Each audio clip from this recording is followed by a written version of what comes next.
Assalamualaikum warahmatullahi wabarakatuh. Jumpa lagi Sobat Pratama di kanal YouTube Pratama Indomitra.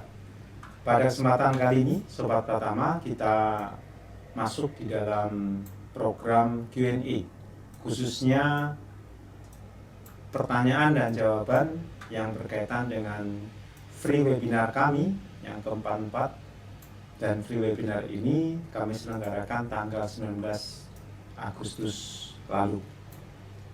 Ibu apa Sobat Pratama? Ya, topik ini masuk jilid keempat dan saya targetkan kita akan akhiri di jilid kelima ya di pertemuan berikutnya, dan topik kita di jilid kelima akan masuk ke konsep PPN. Nah, Sobat Pratama, masih ada sekitar 28 ya, atau 20 berapa ya, sekitar 20 lebih, 27 pertanyaan yang belum sempat saya jawab. Dan pada kesempatan kali ini saya akan lanjutkan penjelasan ya, yang berkaitan dengan pertanyaan Ibu Bapak Sobat Pratama. Saya masuk yang pertanyaan pertama dari sisa pertanyaan yang belum saya jawab. Jadi kita mulai dari pukul 10.03 waktu itu ya. Jadi dari mulai setengah 11 ternyata sampai jam 12 hanya bisa menjawab sampai dengan pukul 10. Yang pertama dari Pak Tony Aris ya, menurut saya ada ketidakjelasan di Undang-Undang PPH-CK terkait sisa lebih yang diterima atau diperoleh badan atau lembaga sosial dan atau keagamaan yang dicurahkan dari objek pajak penghasilan. Bukankah penghasilan diterima oleh WP tersebut sudah dikata atas kategori bukan objek pajak? Kenapa harus dibuat lampiran sisa lebih? Nah, Pak Tony dan Sobat Pratama, saya pernah bahas topik ini terkait dengan fasilitas pajak, atau saya menggunakan istilah, ada dua istilah nih. Yang pertama adalah istilah tax expenditure policy, ya kebijakan pengeluaran uang, atau bisa juga indirect government spending policy. Jadi kebijakan pengeluaran pemerintah secara tidak langsung. Ini sebetulnya tidak masuk ke dalam domain perpajakan secara khusus ya. Jadi tax expenditure policy atau indirect government spending policy ini masuk di dalam ranah public finance, keuangan publik. Jadi ilmunya ilmu keuangan publik ya. Ini berkaitan dengan APBN ya. Jadi suatu negara itu punya aspek keuangan juga, punya laporan keuangan, ada pendapatan, ada pengeluaran. Pendapatan dan pengeluaran ini masuk di dalam anggaran yang kita kenal APBN, kemudian nanti ada juga laporan keuangan pemerintah pusat. Nah, kita lihat dari sisi postur APBN, ini Sobat Pratama ya. Di dalam APBN itu, atau di dalam rumah tangga kita lah, ada anggaran pendapatan, ada anggaran pengeluaran. Nah, negara, perusahaan ada namanya budget plan atau RKAP. Jadi masing-masing itu punya planning. Negara juga punya planning yang tertuang di dalam APBN. Ada sisi penerimaan, ada sisi pengeluaran. Nah, di sisi pengeluaran, pemerintah mencoba memberikan tax expenditure policy, jadi fasilitas. Artinya apa? Pemerintah ya udahlah, saya ikhlas tidak menerima pajak penghasilan yang disetorkan oleh lembaga sosial ini. Sebetulnya kalau pakai konsep perpajakan berupa equal treatment atau keadilan, semua harus bayar pajak. Ketika badan punya laba, dia harus bayar pajak. Itu konsep dasarnya kan di situ, equal treatment. Tapi kemudian ada pengecualian. Pengecualiannya berupa ya udahlah, gua ikhlas nggak bayar pajak. Gua ikhlas, lu lembaga pendidikan, lembaga riset nggak bayar pajak. Pertimbangannya apa? Jadi pertimbangannya adalah ini yang disebut dari indirect government spending policy. Nah, nanti pilihannya apakah memang tetap pajaknya dibayar tapi pakai uang pemerintah, itu yang nanti dikatakan dengan tax expenditure policy ya, kayak pajak ditanggung pemerintah. Tapi kalau ini memang dibebaskan, nggak kena pajak. Jadi indirect government spending policy. Pilihannya begini.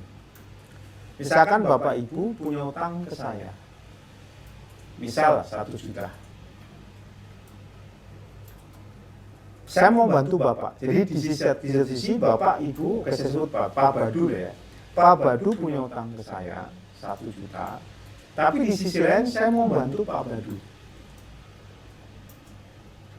Pilihan pertama, Pak Badu tetap membayar utang saya 1 juta, tapi kemudian 1 juta ini saya donasikan ke Pak Badu. Saya mau bantu, saya kasih bantuan Pak Badu. Jadi saya tidak terima, saya terima pajak, tapi kemudian saya keluarkan juga sebesar 1 juta. Expenditure-nya keluar juga. Itu. Jadi saya terima, saya keluar juga. Nah yang kedua, ya udahlah, Pak Badu nggak usah bayar, tapi saya nggak usah bantu, sama aja. Yang pertama Pak Badu keluar uang, tapi nanti dapat uang, ujung-ujungnya nihil juga. Nah cara yang kedua, Pak Badu nggak usah bayar ke saya, tapi Pak Badu utangnya saya lunasi, dan saya nggak usah bantu Pak Badu. Sama Pak Badu juga nggak berkurang uangnya. Nah ini cerita dari fasilitas non objek pajak. Tujuannya apa? Ada tujuannya. Paling tidak si lembaga pendidikan ini duitnya tidak berkurang gara-gara bayar pajak. Berarti misalkan tadi 1 juta ya Pak Badu, misalkan saya ganti menjadi lembaga pendidikan, duitnya nggak berkurang, bisa diinvestasikan dalam bentuk pengembangan sarana prasarana pendidikan. Nah, makanya ini yang disebut dengan indirect government spending policy. Jadi, pemerintah bantu tapi secara tidak langsung. Nah, dari sini kemudian gimana? Nah, agar ketahuan bahwa lu bener apa enggak? Sekolah-sekolah lu bener apa enggak? Ya sudah, sekarang, nah ini secara konsep memang, ya lu harus lapor. Lu pertanggungjawabkan karena lu sudah dapat fasilitas, ya lu lapor buat LPG. Bener nggak nih? Kalau bener oke. Jadi memang fasilitasnya sesuai tujuan awal. Nah, maka dari itu siapapun yang mendapatkan fasilitas rata-rata itu diminta untuk membuat laporan realisasi. Contoh misalkan PPh 22 yang COVID ya, PPN ditanggung pemerintah, PPN ditanggung pemerintah, itu buat realisasi. PPh 21 ditanggung pemerintah buat laporan realisasi. Nah ini sama. Ini konsep dasarnya itu. Makanya perlu ada laporan yang dilampirkan di dalam SPT. Nah, memang dikasih waktu selama 4 tahun. Jadi itu Pak Tony Haris ya, konsep dasarnya gitu. Karena pemerintah nggak punya kontrol terhadap tadi indirect government spending policy, pemerintah minta si wajib pajak yang mendapatkan fasilitas ini untuk membuat laporan realisasi. Kalau yang pertama tadi Pak Badu bayar, kemudian saya ini gampang, Pak Badu bayar, saya catat pendapatan negara 1 juta, nanti saya buat pengeluaran 1 juta selesai. Tapi kalau yang kedua, Pak Badu saya hapus utangnya, nggak ada catatan. Nah itu cerita sederhana dari konsep non objek pajak ini, ya non objek pajak pertambahan nilai ini. Tidak lain karena tadi kebijakan di sisi keuangan publik finance. Demikian Pak Tony Haris ya. Kemudian Bu Widya Lukman, selamat pagi Pak Pri, selamat untuk pendengarnya. Terima kasih Bu Widya. Pertanyaan, pemerintah melakukan koreksi atas biaya pengiriman barang sesuai PMK 141 dan pasal 1. Kayak pernah mau potong setiap kali lakukan penggunaan, namun menurut pihak delivery yang dibuat itu hanya atas sisanya. Mereka yang buatkan faktur. Sedangkan biaya supir atau lembur menurut mereka adalah reimbursement dan tidak mau dipotong. Mohon masukannya, baiknya gimana? Yang ya Pak, mengingat nilainya lumayan besar. Ya, nah ini yang pertama.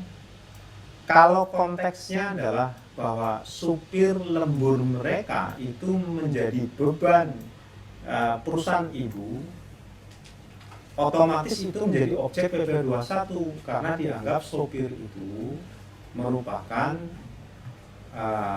tadi orang pribadi mendapatkan imbalan. Jadi konteksnya bukan di PPh 21. Harusnya dipotong ke supir. Cuman masalahnya sopir mau. Nah, kalau sopir mau atau nggak mau, itu tergantung kesepakatan. Jadi hukum kesepakatan antara yang bayar dengan yang menerima pembayaran seperti apa. Kalau sopir maunya net, ya terpaksa lah. Ibu sebagai pembayar penghasilan itu nanggung. Itu. Nah, kalau mau, ya oke, nggak ada masalah.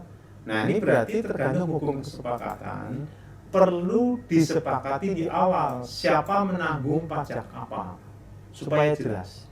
Nah, ini kan kembali lagi kan ke kasus kita yang dibahas di jilid 1. Hukum kesepakatan menentukan di situ. Dan memang betul dipotong atas fee untuk PPh 23. Tapi untuk yang sopir-sopir ini kan masuk bagian dari pemberian imbalan dengan bentuk apapun kepada orang pribadi, dan sesuai dengan pasal 21 Undang-Undang PPh, PMK 252/2008, kemudian per 16 ya 2016 itu merupakan objek pajak penghasilan pasal 21. Demikian Bu Ida ya. Ibu Valen, izin bertanya Pak Pri, jika perusahaan membeli voucher belanja seperti MAP dan diberikan kepada konsumen sebagai hadiah, pemotongan PPh 23 atas voucher tersebut dilakukan pada saat pembelian voucher atau pada saat pembagian voucher? Kalau pada saat pembagian voucher akan menyebabkan masalah administrasi KTP karena merupakan orang pribadi. Ya, voucher ketika dikasihkan itu merupakan objek PPh 21, kayak hadiah ya arahnya, karena hadiah betul, hadiah. Objek PPh 21 pasti dikasihkan. Itu. Nah kemudian, nah ini kesulitan administrasi KTP penerima hadiah karena merupakan orang pribadi.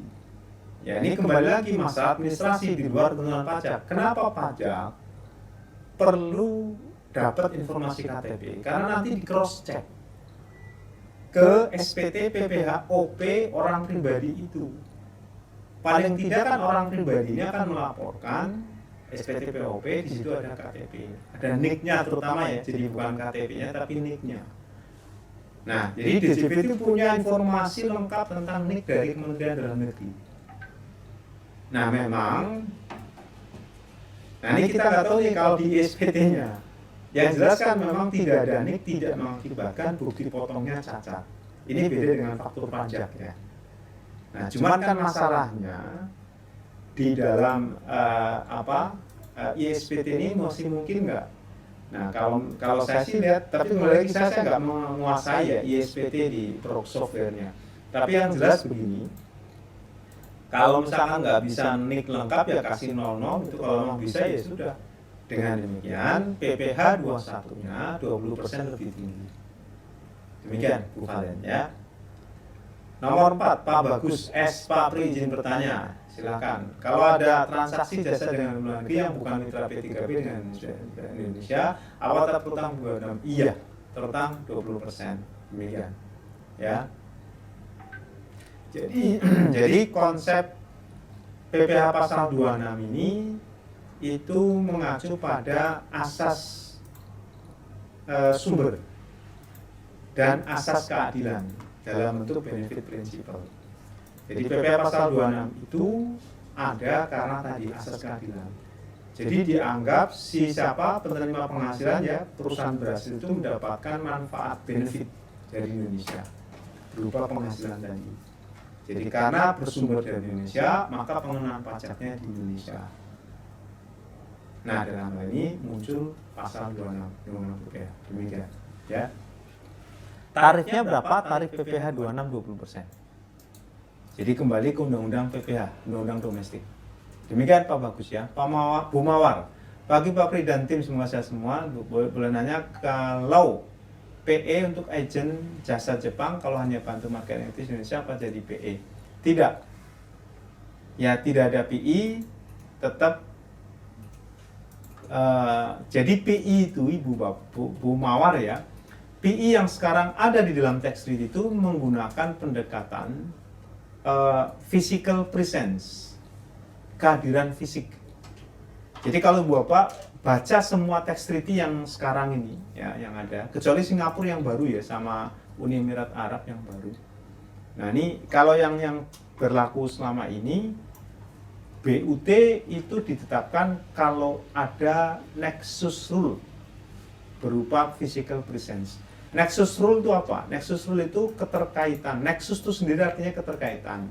Keterkaitan antara subjek, objek, bukan predikat ya, itu bahasa Indonesia itu. Subjek, objek, dan tempat. Tempat ya bersumbernya di mana. Jadi karena nggak ada physical presence di Indonesia, otomatis nggak kena pajak di Indonesia. Jadi nggak sampai ke BUT. Demikian, Bu Mawar ya. Pak Kurniawan, Pak Pri terkait biaya promosi ini terkait dengan nanti mendapatkan dan kosti kalau sampai pengadilan pajak walaupun sudah berapa persen mengalir ke koreksi fiskal yang dalam diskusi. Pemohon banding tidak dapat melampirkan data negatif biaya promosi. Namun sepanjang pemohon banding dapat membuktikan biaya promosi sesuai memang ada dan telah dikeluarkan. Dan ya betul. Terima kasih Bu Pak Kurniawan ya. Ini ada putusan ya. Memang itulah yang terjadi. Jadi pendekatan, nah ini kan kontradiktif ya. Undang-undang PPH itu mengacu pada pendekatan substance of a form, tapi PMK ini menggunakan pendekatan form of a substance. Jadi sebenarnya ini para tanda kutip ya, para pemohon banding yang mengalami kasus ini bisa mengajukan judicial review ke Mahkamah Agung supaya dibatalkan. Masalahnya kan ini saya nggak bisa karena saya nggak punya kasus, legal standing saya nggak dapet. Ya itu. Kalau ada silahkan ya komunikasi dengan saya, nanti materinya saya ini, tapi nanti urusan kesananya memang harus lawyer. Tanpa lawyer pun bisa, asal tahu prosedurnya aja. Yang jelas legal standingnya itu terpenuhi. Jadi bisa, itu karena ada kasus juga kan, maju ke Mahkamah Konstitusi, judicial review tanpa lawyer dan menang. Nah, yang jelas memang perlu tahu hukum asalnya. Legal standingnya itu artinya apa? Tanda kutip kalau bahasa di hukum pidana si korban lah ya, si korban gitu. Jadi dalam hal ini berarti pihak yang dikoreksi fiskal itu bisa mengajukan ya judicial review. Demikian Pak Kurniawan, terima kasih, ini ada putusannya berharga. Ini bisa nanti saya coba pakai sebagai dasar pertimbangan ya. Oke, Pak Oki, oke tuh cewek ya. Bu Oki Meriana. Selamat pagi Pak Bri, saya mau tanya soal ketentuan PMK 54 2021 tentang tata cara melakukan pencatatan dan tata cara pembukuan untuk tujuan perpajakan.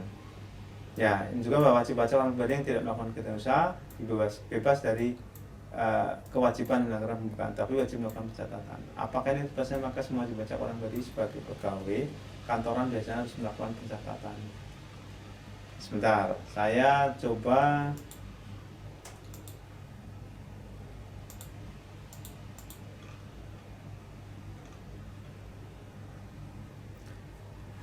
ya, kita mengacu ke atas saja ya, di level undang-undangnya. Ini terus terang memang saya mendapati banyak PMK ini yang tanda kutip ya, diduga melebihi kewenangannya dari undang-undang.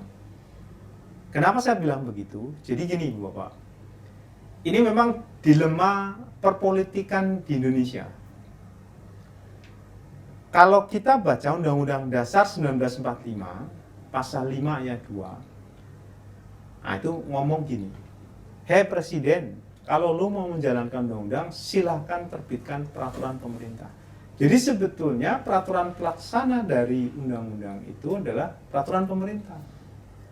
Cuman masalahnya, DPR itu sudah menyetujui Undang-Undang Nomor 12 Tahun 2011. Tentang apa? Pembentukan peraturan perundang-undangan. Nah, masalahnya apa? Di dalam lampiran nomor 221 dimungkinkan peraturan menteri itu menjelaskan level undang-undang, menjelaskan undang-undang, jadi loncat. Bukan undang-undang ke PP tapi undang-undang ke PMK atau peraturan menteri lah ya. Loh kenapa? Memang lebih simpel Pak, kalau peraturan menteri nggak perlu lintas departemen, lintas kementerian. Beda kalau PP harus ada harmonisasi, lebih lama. Kalau kementerian ya kementerian itu aja. Nah, makanya dipersyaratkan peraturan menteri itu boleh menjelaskan undang-undang sepanjang memang bersifat teknis administratif. Cuman kan nggak ada ketentuan dan batasan teknis administratif seperti apa. Nah, itu masalahnya. Nah, jadi kalau udah kayak gini, ya kita lari ke undang-undangnya. Jadi undang-undangnya memang kalau orang pribadi pilihannya adalah kalau nggak pembukaan ya pencatatan. Nah, itu kalau melakukan kegiatan usaha.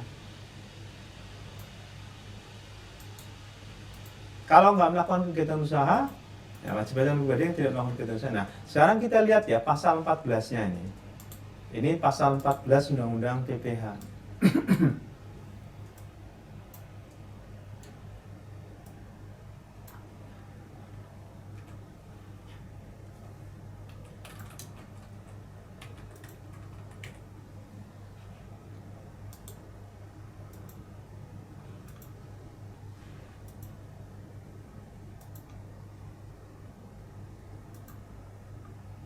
Nah ini.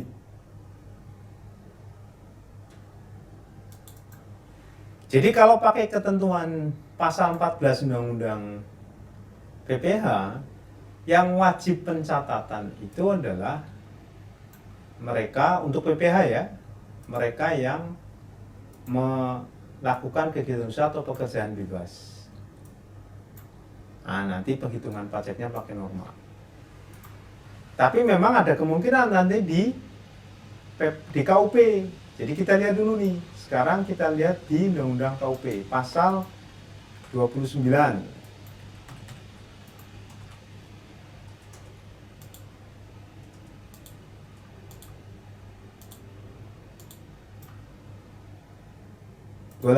Pasal 28 ya.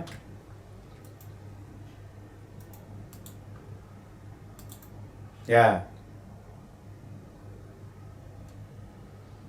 Nah ini.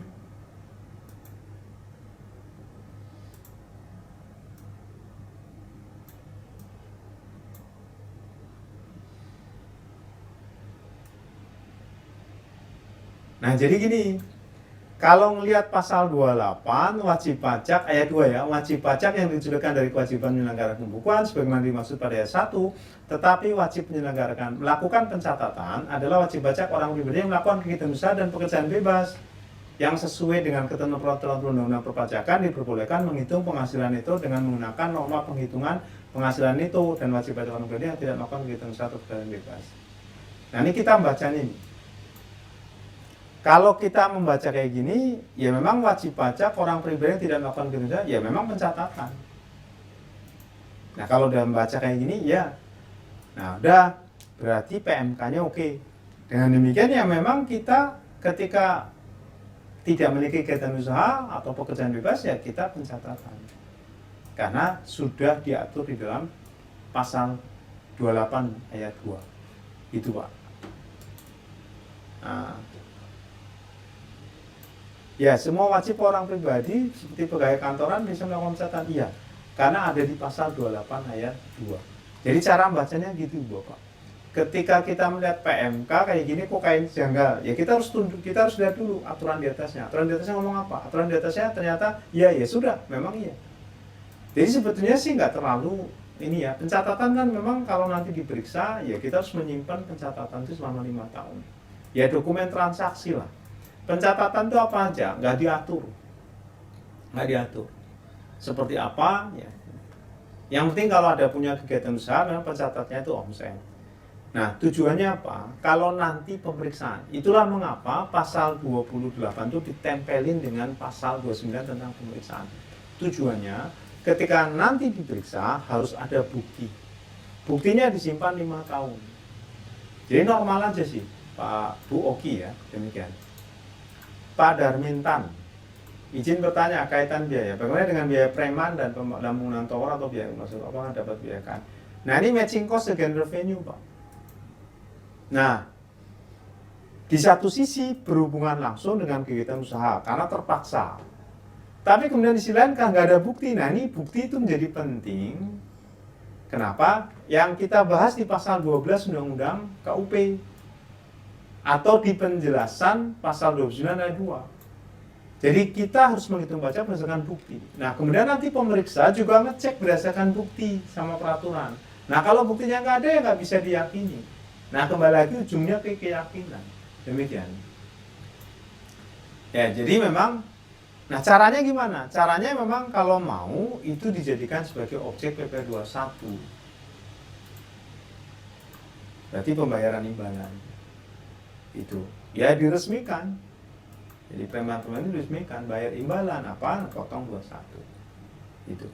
Ini kan tergantung hubungan kita ya, hubungan perdata. Artinya hubungan privat antara si kontraktornya dengan preman itu. Artinya preman itu dianggap sebagai pengganggu atau pembantu yang bantu kita, terserah. Jadi bisa juga kan preman itu diberdayakan, udah kita kontrak, kemudian kita potong PPh-nya. Itu bisa, hukum kontrak berlaku. Jadi kita memandang orang sama kan, laki perempuan satu rumah, bukan kakak adik, bukan saudara. Kita bisa mengatakan dia suami istri kalau ada kontraknya. Berupa apa? Akad nikah. Bukan kontrak ini, ya akad nikah, bentuk yang formal sesuai dengan undang-undang. Perkawinan itu adalah akad nikah, berarti buku akad nikah. Nah itu kontraknya di situ. Jadi masuk, ini perdata juga, suami istri ini perdata. Ya, perdata, tapi ada aturan khususnya di undang-undang perkawinan. Jadi kontraknya bukan kontrak perdata pada umumnya, tapi khusus ke kontrak berupa akad nikah. Tanpa ada buku nikah, nggak bisa dianggap suami istri. Jadi tergantung kontraknya. Demikian Pak Darmintan ya. Bu Reni Nur, izin bertanya untuk konsep P173 yang sewa atas gedung apartemen ekspat biasanya kami jadikan biaya apakah sekarang masuk list aset sewa dan harus dilakukan penyesuaian. Terima kasih. Bu Reni Nur, P173 itu punya konsep apa istilahnya, konsep right of use asset accounting gitu. Jadi aset hak guna. Nah, konsep aset hak guna ini mengandung pengertian yang sejalan dengan pengertian aset di kerangka konseptual pelaporan keuangan. Ketika saya nyewa lebih dari setahun, ternyata saya punya hak, right, ya, saya punya hak. Hak atas apa? Economic benefit. Yang kedua, economic benefit. Loh, economic benefit berapa? Saya bisa menggunakan aset sewaan itu. List floor ya, list asset atau ruangan, list room. Nah, di situ saya bisa menggunakan. Jadi saya bisa mendapatkan economic benefit, dan economic benefit ini tidak hanya tahun ini, tahun-tahun depan. Karena saya bisa mendapatkan future economic benefit, saya akui. Dan saya punya kontrol. Yang ketiga, kontrol. Saya punya kontrol terhadap aset yang saya sewa. Berarti terpenuhi kriteria aset. Maka dari itu, ketika kita nyewa suatu ruangan, satu lantai, lebih dari setahun, masuk sebagai right of use asset. Masuk aset, karena kriteria terpenuhi. Selanjutnya, ketika sudah masuk ke aset, karena aset ini kita pakai, muncul PSAK 16 terkait dengan penyusutan. Normal. Jadi PSAK 73 itu. Dari sisi lesi ya, ini karena Bu Reni nanya dari sisi lesi. Jadi masuk ke dalam bukan aset sewa, aset hak guna. Penyusutan karena PSAK 16. Oke. Pas kita bayar sewa, nah nanti di situ ada utang sewanya. Jadi jurnal awalnya adalah right of use asset pada utang sewa, pembiayaan. Angkanya dari mana? Angkanya dari total sewa yang harus kita bayar. Misalkan katakanlah 1 tahun 1 miliar, 3 tahun 3 miliar, kita bisa hitung. Lalu salah satu metode pengukuran itu adalah present value. Jadi 1 miliar, 1 miliar, 1 miliar selama 3 tahun kita present value-kan ke sekarang dengan tingkat suku bunga diskonto, terserah. Kalau kita minjem berapa suku bunganya diasumsikan di situ, baru kita akui sebagai aset hak guna, debit, kreditnya utang sewa pembiayaan. Nah, nanti disusutkan. Demikian Bu Reni ya. Lagi Bu Mawar, Pak Pri nanya lagi ya, kalau tanah pajak masuk, kan selalu disebut tidak bisa dikreditkan dengan alasan tanah beli. Ya, jadi gini. Ini kan ketentuan yang lama. Jadi Bu Mawar harus merujuk pada ketentuan PPN sebelum Undang-Undang CK. Itu ceritanya. Undang-Undang CK ini menganulir itu. Jadi ceritanya gini. Konsep sederhana ada di pasal 9 ya, pasal 9 Undang-Undang PPN. Jadi dispute terjadi karena kasus sebelum Undang-Undang CK. Ceritanya gini. Kalau saya beli tanah, ya, saya beli tanah. Itu misalkan belum ada pajak keluarannya. Nah, kemudian meskipun sebetulnya ada nanti. Nah, di Undang-Undang PPN itu dibatasi. Kalau saya beli aset belum ada pajak keluarannya, aset itu ya PPN masukan atas aset itu bisa kita kreditkan kalau berbentuk barang modal. Jadi kata kuncinya di barang modal, Bu Mawar.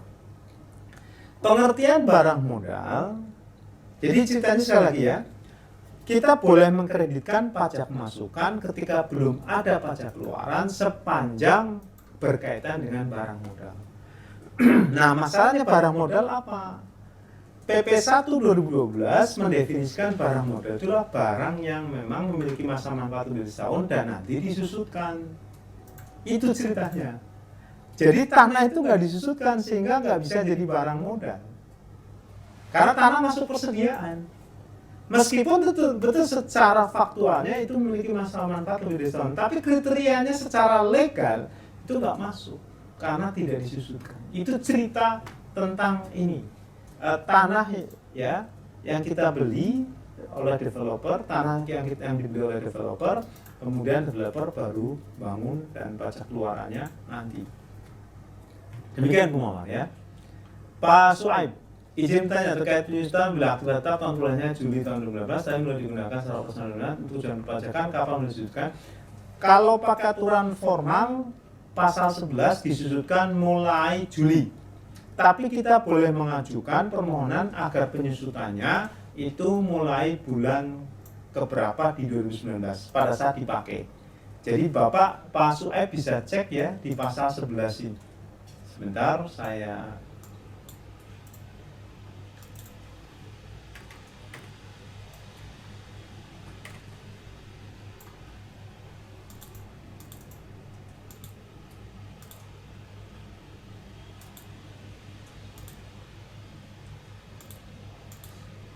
ya.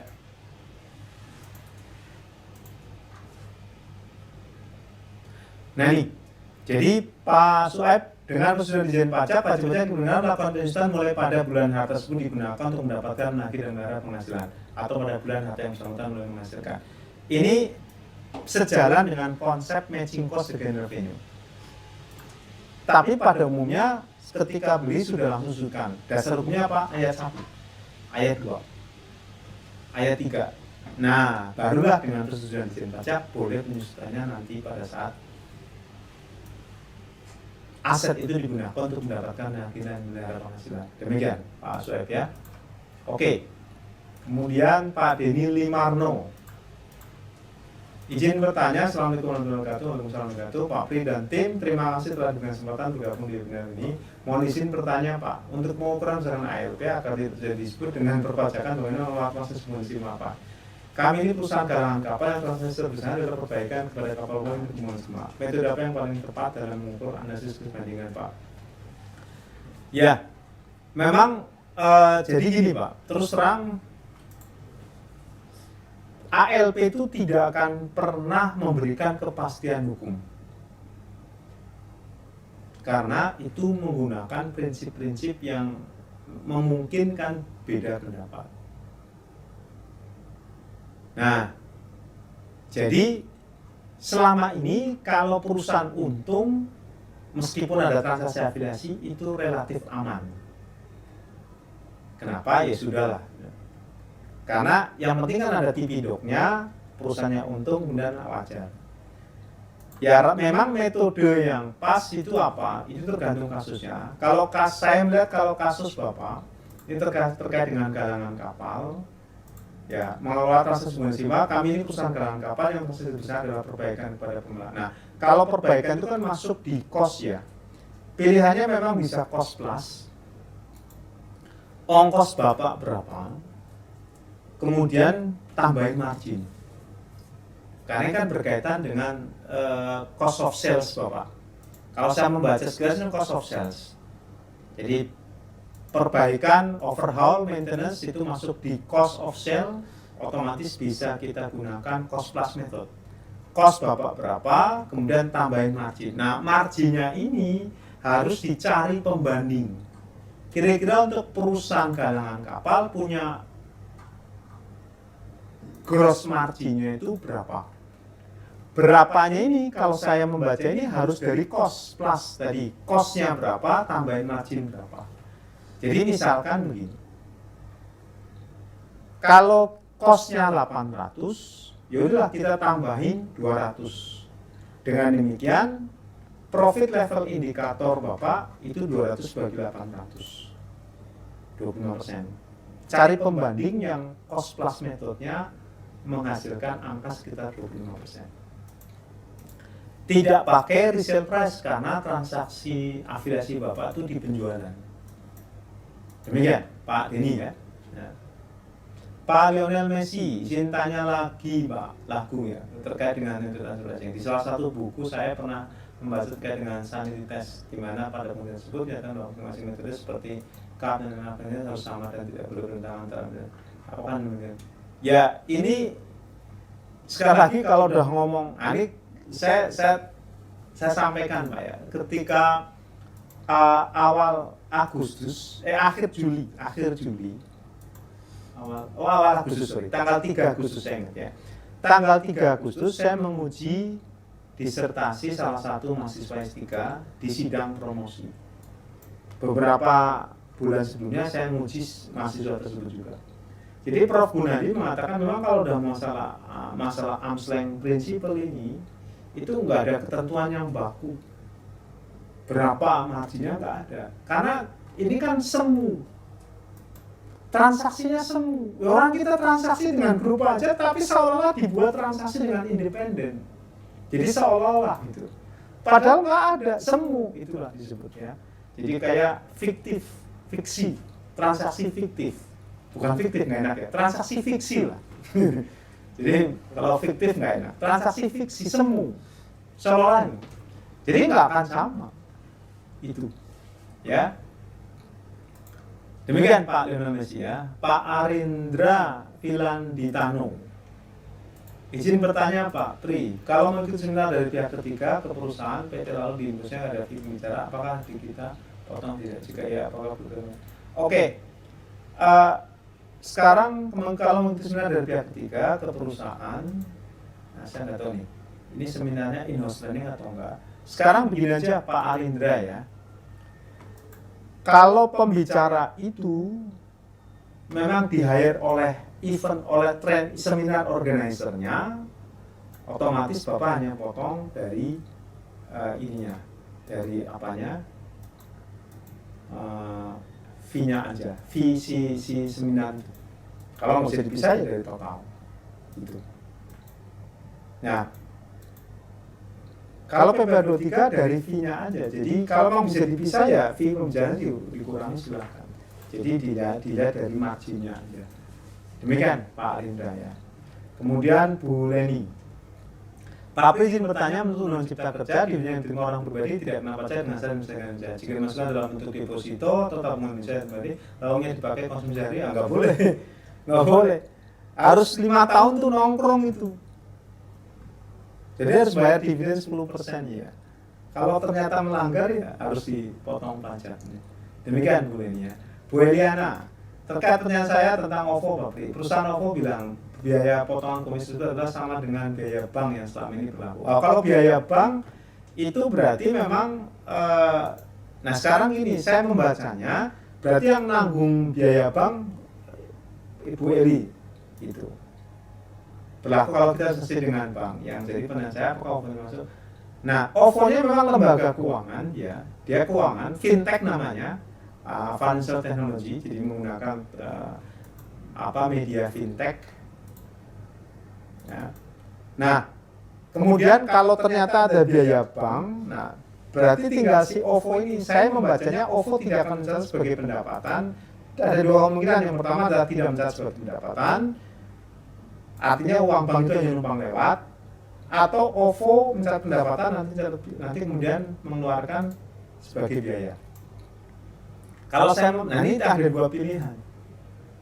Ya sekarang kalau kita nggak tahu ya sudah anggap aja sebagai bagian dari bank dengan penjelasan itu. Jadi kalau penjelasan ini saya pakai, berarti OVO itu tidak mencatat uang itu sebagai pendapatan dia. Tapi memang terserah ada dua kemungkinan. Nah ini kita harus tahu dulu. Misalkan begini ya, ada 1.200.000, 1.100.000. Sejutanya adalah pendapatan kita, 100-nya adalah PPN. Karena PPN itu bukan hak kita nggak akan mencatat PPN itu sebagai pendapatan. Ada akun sendiri berupa Pak utang PPN keluaran, utangnya kemana, ke kas negara. Itu sama. Ketika kita dapat 1 juta, misalkan 25.000, dan 25.000 itu bukan pendapatan saya karena itu jatah bank, ya 25.000 utang ke bank. Itu tergantung akadnya. Kalau memang itu biaya bank ya sudah sana, jadi nggak perlu dipotong atas ininya komisi. Jadi bukan komisi sebetulnya, ya biaya bank. Nah ini kembali lagi karena ini kontradiktif. Kalau di biaya potongan komisi tersebut apakah sama dengan biaya bank? Ya. Kalau ngomong biaya bank. Kalau komisi. Kalau udah ngomong komisi pasti potong. Kalau ini biaya bank, kalau sekarang saya lihat biasanya apa? Biaya administrasi. Jadi sekarang tuh Tokopedia yang karena saya sering pakai itu ya Tokopedia biaya administrasi. Ya biaya administrasi lebih pas itu karena itu memang menjadi hak bank. Jadi nggak masuk ke dalam bagian dari pendapatan. Kalau saya misalkan GoPay ya, itu ada di situ. Iya bang. Demikian Bu Eliana ya. Pak Karl. Pak Primoji bertanya, apakah bisa KPU mengatakan bahwa pembayaran syaratnya yang langsung dibayar dari ESCO pada chief rep-nya sebagai BK bagi chief rep, padahal tidak dapat tidak dicatat sebagai biaya di BUT Indonesia. Chief rep memang terima income dari BUT Indonesia dan ESCO. Nah ini, jadi ini Pak Karl, ini kemungkinan BUT-nya Jepang gitu ya. Karena yang sering saya temui, ini hanya dugaan aja sih. Yang sering saya temui, rata-rata orang Jepang itu punya penghasilan dari dua sumber. Itu. Jadi ini saya contohkan. Dapat penghasilan $10.000. 4.000-nya ditanggung oleh headquarter, 6.000-nya ditanggung oleh employer di Indonesia, di Jakarta katakan. Di Indonesia.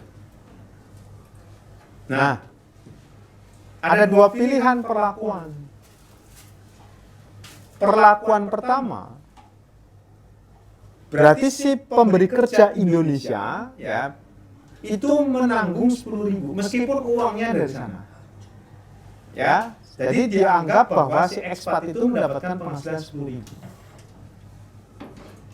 Kalau bentuknya benefit in kan bisa juga di situ. Ini kembali ke hukum perdatanya Pak Karla. Ya, Pak Karla. Atau bisa juga, memang saya mampunya 6.000, 4.000-nya tanggung headquarter. Nah, headquarter langsung bayarnya. Berarti memang itu penghasilan si ekspat itu masuk di PPHOP. Jadi tetap dia harus membayar pajak, cuman mekanismenya pilihannya ada dua. Mau bersumber dari Indonesia, dari pemberi kerjanya, berarti semuanya harus diakui di sini. Meskipun uangnya, itu kan uang hanya teknis ya. Tapi masalah perdatanya. Ekspat lu gua gaji $10.000. Yang 6.000 tahun ini, yang 4.000 nanti nanti dapat reimbursement dari kantor pusat. Berarti sana bisa transfer dulu ke perusahaan di Indonesia, nanti kemudian kalau saya gambarkan begini Pak Karl ya. Nah ini saya perlu menggambarkan biar lebih jelas.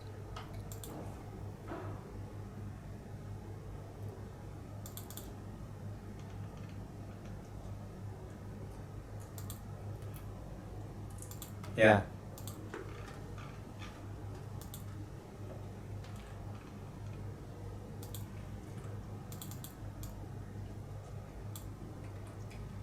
Ini ada PT Takada Indonesia. Kemudian di sini ada kalau bahasa Indonesia PT Rauno ya, bahasa Jawanya. Ini ada Takada Corporation Jepang.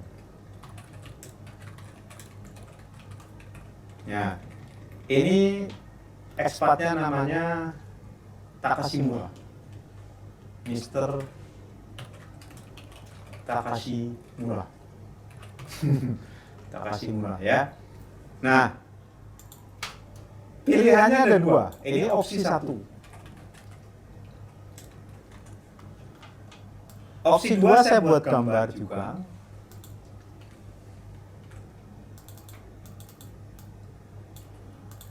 Jadi misalkan hubungan pertama adalah ini di hire penuh oleh misalkan di sini 10.000.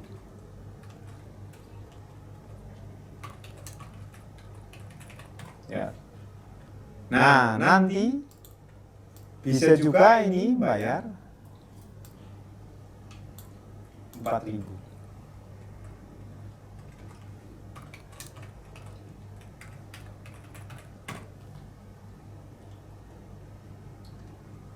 Nah, bisa juga ini 6.000. Masalah bentuknya benefit in cash atau kind terserah ya, Pak. Ya. Bu siapa tadi? Pakar ya. Masalah benefit in cash atau kind itu nanti terserah dari ini ya kesepakatan. Tapi saya buat gambar seperti ini. Nah, bisa juga modelnya ini. Jadi bisa benefit in cash atau kind. Nah ini USD 4.000. Mau pilih mana? Nature-nya seperti ini. Nature-nya mau duitnya di sini langsung silahkan Pak. Jadi duit bisa ke Takada dulu, ya, arus uang keterangan ya. Opsi 1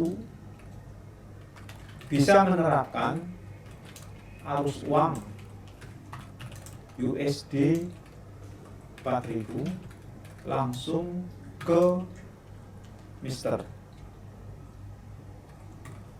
Takashimura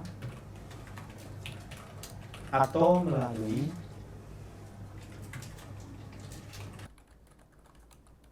ke PT Takada Indonesia. Secara kontrak, nah, secara kontrak PT TI membayar USD 10.000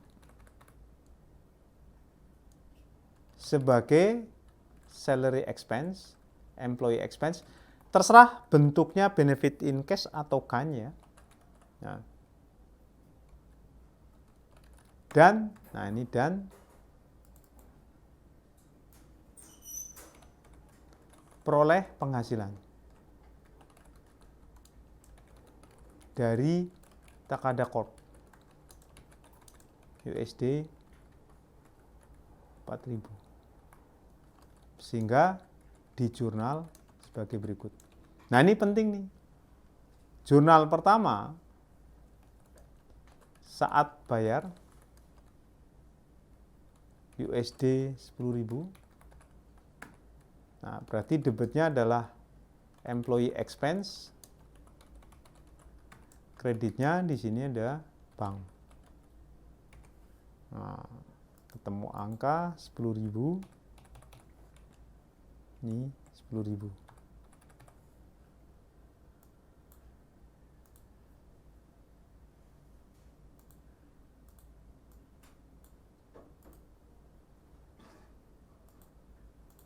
Kemudian saat terima,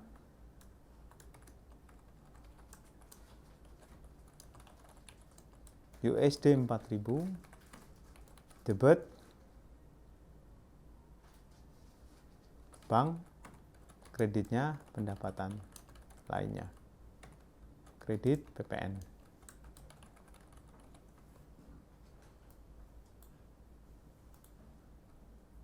Terserah, kalau PPN saya bicara PPH dulu. Jadi misalkan di sini ya sama 4.000.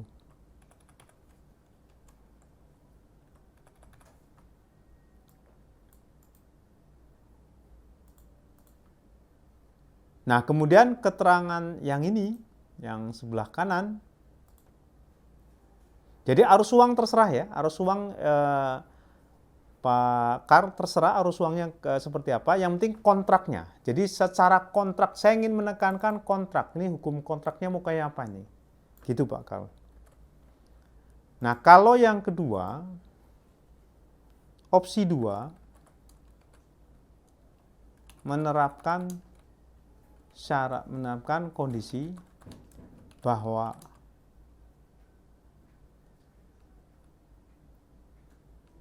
Mr. Takashimura peroleh PH dari 2 sumber. Karena PT TI hanya mampu bayar gaji USD 6.000. Nah, sehingga USD 4.000 ditanggung oleh Takada Corp.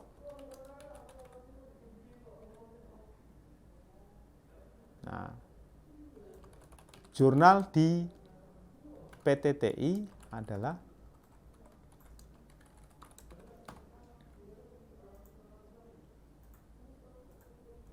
debit employee expense, kreditnya bank sebesar 4.000.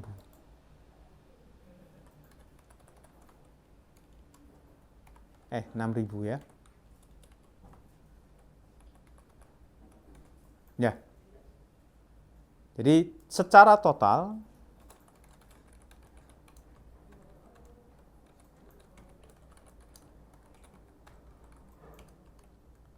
penghasilan Mr. Takashimura tetap USD 10.000. Perbedaannya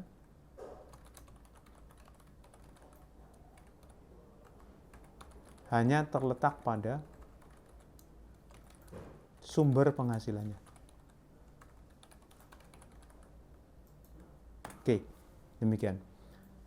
Karena sumber penghasilannya dari Takada yang opsi 1 ya otomatis lebih sederhana. Tapi tadi ada 4.000-nya. Tapi kalau mau yang nomor yang opsi 2 silakan. Tetap 10.000. Jadi kenanya di PPH. Nah, ini ya.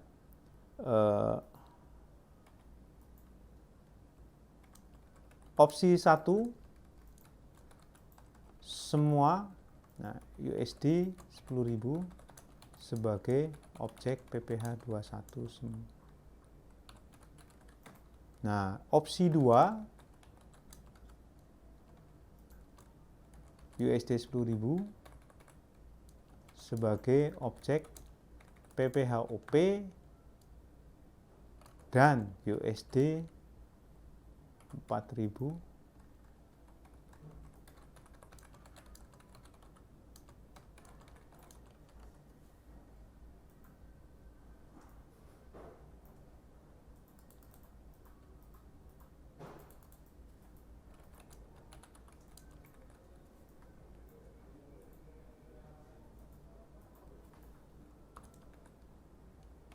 Oke, demikian. Demikian pakar ya. Nah, Ibu Bapak, saya cukupkan dulu untuk ke bagian pertama Q&A ini, baru sampai pertanyaan ke 17. Jadi pertanyaan sisanya kita akan lanjutkan di video berikutnya. Jangan kemana-mana dan terus tatap, terus update informasi perpajakan di kanal YouTube Pratama Indomitra. Jika Ibu Bapak belum subscribe, silakan subscribe berlangganan. Jika Ibu Bapak merasa video-video kami bermanfaat untuk Ibu Bapak ataupun juga untuk kolega Ibu Bapak, silakan berbagi. Kalau Ibu Bapak ingin memberikan masukan untuk perbaikan video kami di masa mendatang, silakan komen. Demikian, Assalamualaikum warahmatullahi wabarakatuh.